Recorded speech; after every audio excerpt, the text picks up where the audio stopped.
Et cela a pu amplifier la pénurie de puces électroniques. Jamais un objet si petit n'aura suscité autant de convoitises. Les semi-conducteurs que l'on retrouve dans les ordinateurs, les téléphones portables ou encore les voitures sont en rupture de stock. Une pénurie qui a des conséquences très concrètes, notamment dans les usines automobiles.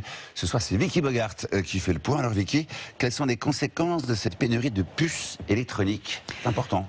Toute l'industrie automobile est effectivement dans l'attente de ces puces, parfois plus petites qu'un grain de sable, que l'on appelle aussi semi-conducteurs.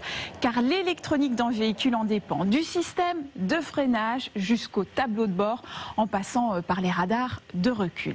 Des chaînes de montage tournent donc au ralenti ou sont à l'arrêt dans de nombreux pays. Jusqu'à 1 million de voitures n'ont pas été produites ce premier trimestre dans le monde.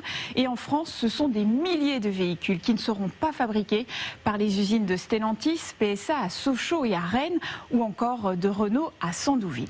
Il y a aussi une pénurie de nouvelles consoles de jeux vidéo. Elles fonctionnent toutes avec ces puces et leur prix pourrait donc grimper.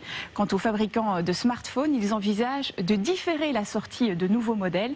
Il faudrait au minimum 6 à 9 mois pour que tout rentre dans l'ordre. Vicky, comment expliquer cette pénurie de puces? Qu'est-ce qui se passe? Par l'explosion de la demande, avec les confinements successifs et le télétravail, il y a eu un boom des ventes de téléviseurs, d'ordinateurs ou encore de consoles de jeux l'année dernière, sans oublier le déploiement de la 5G, grande consommatrice de puces.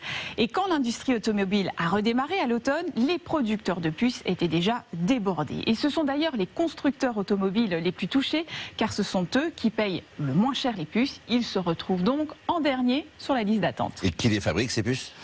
Alors, ce ne sont pas les Chinois. Les producteurs, les champions du monde de la production, ce sont les Taïwanais. Ils sont les seuls, avec les Coréens, à être capables de produire les composants les plus avancés. Plus de 70% de la production se situe donc en Asie.